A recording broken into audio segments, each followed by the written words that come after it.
¿Por qué pasó China de ser un país rural y pobre a ser una superpotencia mundial en 70 años?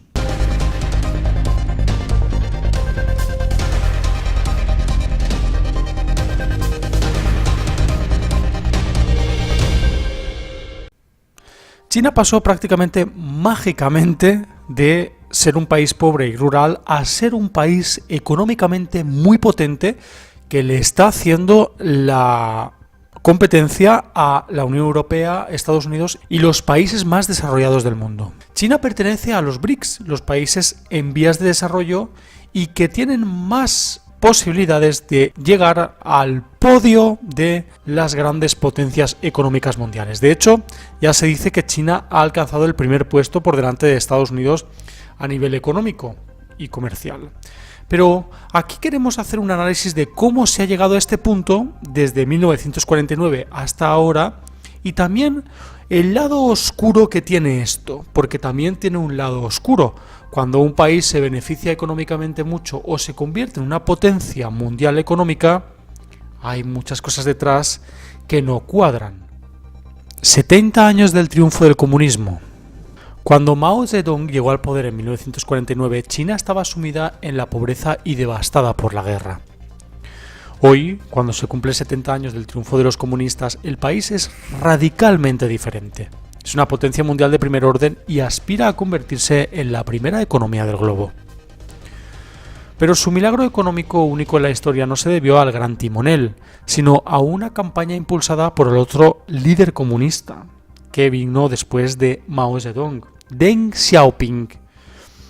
Se llamó Reforma y Apertura y logró sacar a 740 millones de personas de la pobreza, según cifras oficiales. Bajo la idea de un socialismo con características chinas, Deng rompió con lo establecido e impulsó una serie de reformas económicas centradas en la agricultura, la liberalización del sector privado, la modernización de la industria y la apertura de China al comercio exterior. Ese camino alejó al país del comunismo de Mao Zedong y supuso una ruptura de las cadenas del pasado, en palabras del propio presidente chino Xi Jinping.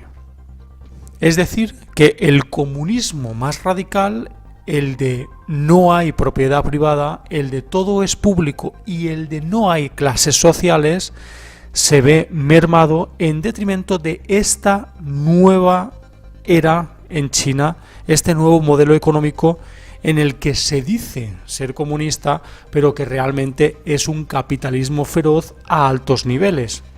Algo que tienen todos los países desarrollados y superpotencias mundiales en el mundo de hoy en día, porque la globalización económica o el liberalismo económico, es decir, el que tú puedas exportar unos productos sin tener ninguna barreras o importarlos, hace que tú puedas llegar a ser una potencia mundial. No puede haber llegado China a ser una potencia mundial sin algo de capitalismo en sus entrañas. Pero vamos a seguir. El cambio comenzó en 1978.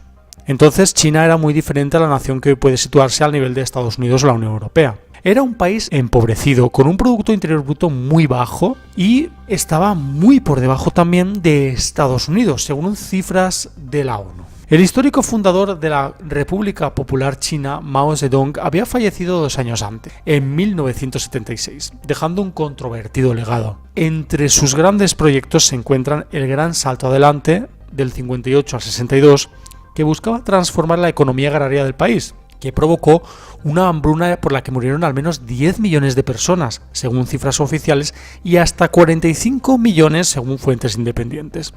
O la Revolución Cultural, del 66 al 76, la campaña de Mao contra los partidarios del capitalismo, que dejó entre centenares de miles y varios millones de fallecidos, según la fuente, y paralizó la economía china. Fue en esa situación de pobreza y hambre y desesperación cuando Deng Xiaoping, entonces el secretario general del gobernante Partido Comunista de China, propuso un cambio. Deng apostó por las llamadas 4 modernizaciones y por evolucionar hacia una economía en la que el mercado tuviera un protagonismo creciente. Es decir, que ya no fuera la industrialización masiva de Mao Zedong y de ese comunismo radical de que no existieran clases. Su programa fue ratificado, de hecho, el 18 de diciembre de 1978 por parte del Comité Central del Partido Comunista Chino, y en él se situó la modernización económica como principal prioridad para el pueblo. En los años posteriores se fueron poniendo en práctica cambios que entonces se consideraron ambiciosos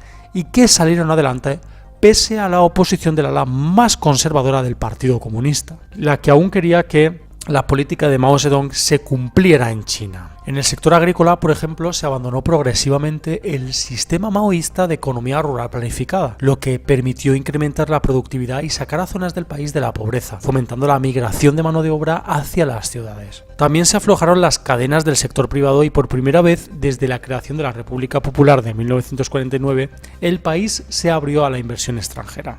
Esto es un claro síntoma de capitalismo dentro del comunismo más extremo.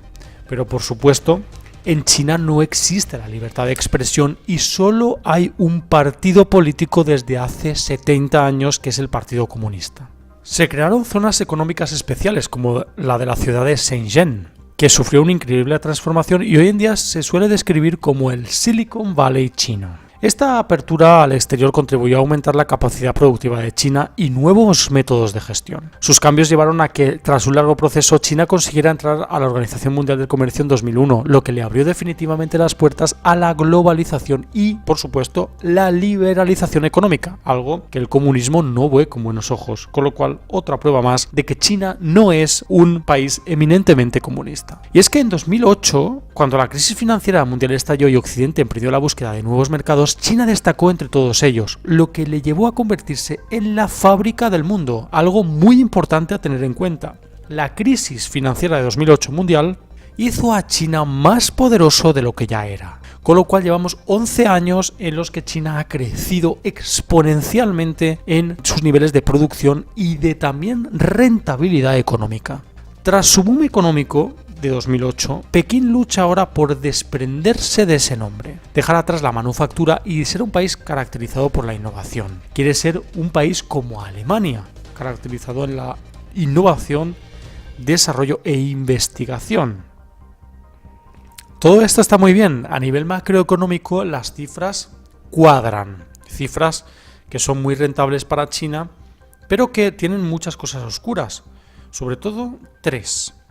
Las protestas de Hong Kong, en las que ahora ha salido a la luz todo lo que hace China para mantener a Hong Kong a raya, los campos de concentración en el oeste de China, cuidado con esto, que lo vamos a ver aquí ahora, y también el esclavismo del siglo XXI, un esclavismo que China lleva practicando durante muchos años para llegar a ser una superpotencia económica mundial y que la gente muera en las fábricas por su propia bandera, algo que es prácticamente una política militar, una política de soldados, morir por tu país, morir por la prosperidad económica de tu país.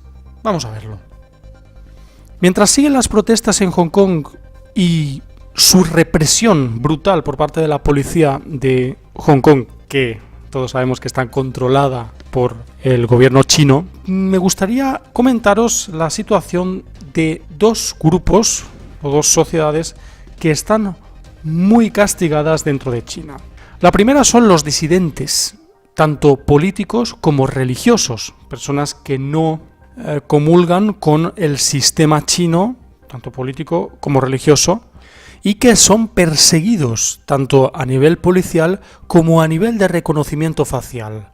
Un sistema que ya tiene China desde hace varios años y que intenta reconocer facialmente a las personas que tengan otras motivaciones que no sean las motivaciones del sistema chino. En este sentido se producen 2 factores muy importantes que podríamos estar hablando ahora mismo de la Alemania nazi o del fascismo más absoluto, pero que se dan en China hoy en día. Esto lo sabemos a través de muchas personas que han sido testigos de esto y que han tenido que huir. Por ejemplo, en la descripción del vídeo tenéis un vídeo sobre una investigación que realizó Al Jazeera, el canal de televisión árabe, sobre los campos de trabajo forzoso que existen en China para los disidentes, tanto políticos como religiosos. Entre ellos destacan muchos testigos que comentan datos específicos sobre lo que allí sucede.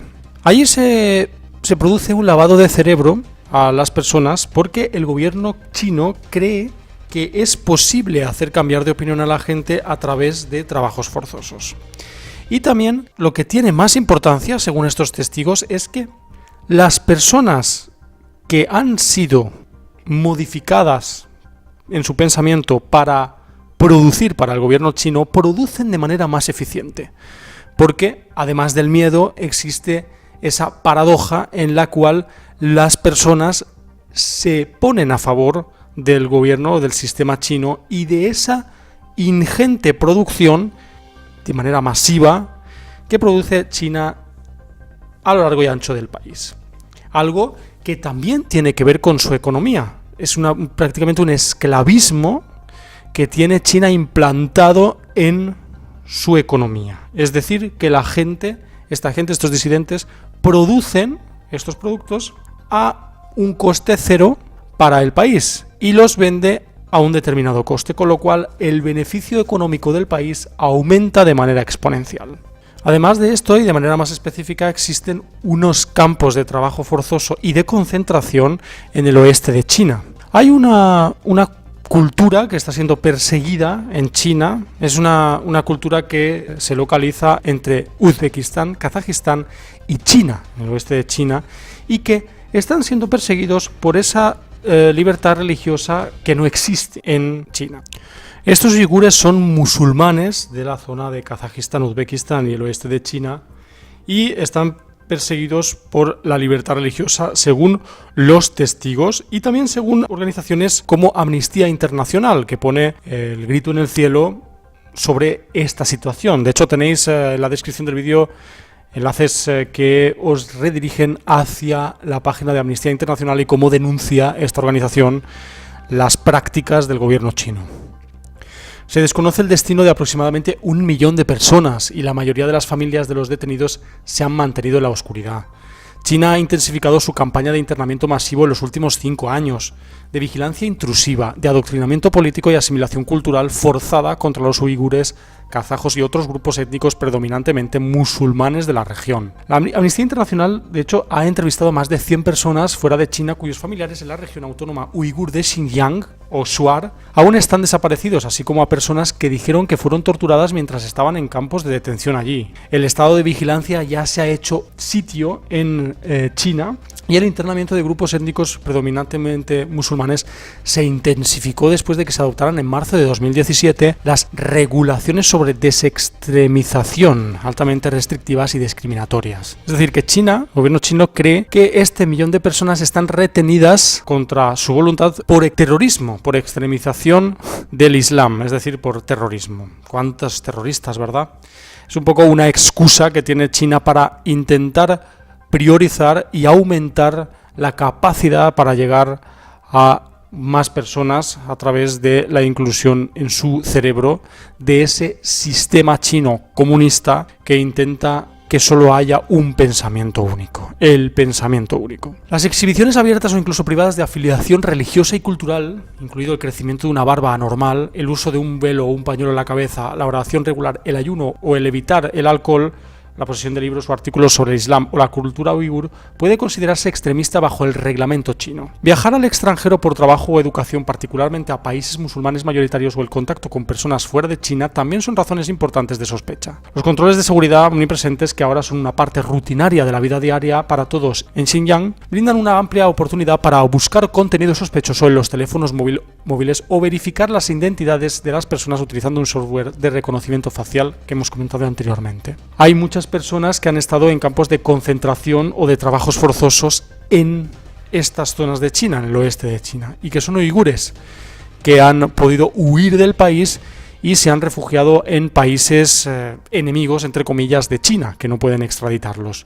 Algo que os invito a ver para que veáis que muchas veces los medios de comunicación nos esconden información muy importante y nos esconden la clave del por qué los países se hacen ricos a costa de los ciudadanos. De los países BRICS, Brasil, Rusia, India, China y Sudáfrica, muchos de ellos tienen denuncias por parte de Amnistía Internacional por esclavismo y por métodos de trabajo no demasiado legales en un mundo globalizado.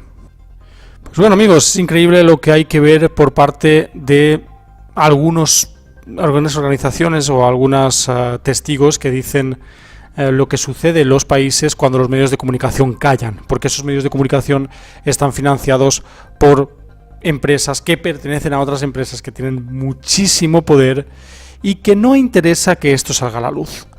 Son casos muy importantes de un fascismo del siglo XXI que se esconde por parte de los medios y que también es un granito de arena en la economía de un país tan importante como China. Muchas gracias a todos, amigos. Podéis darle a like, suscribiros. También, por supuesto, podéis compartir el vídeo con vuestros amigos en redes sociales. Y lo más importante, mostrar vuestras teorías y opiniones sobre qué es lo que sucede para que un país crezca de manera tan exponencial en su economía. Muchas gracias y hasta la siguiente, amigos. Hasta luego.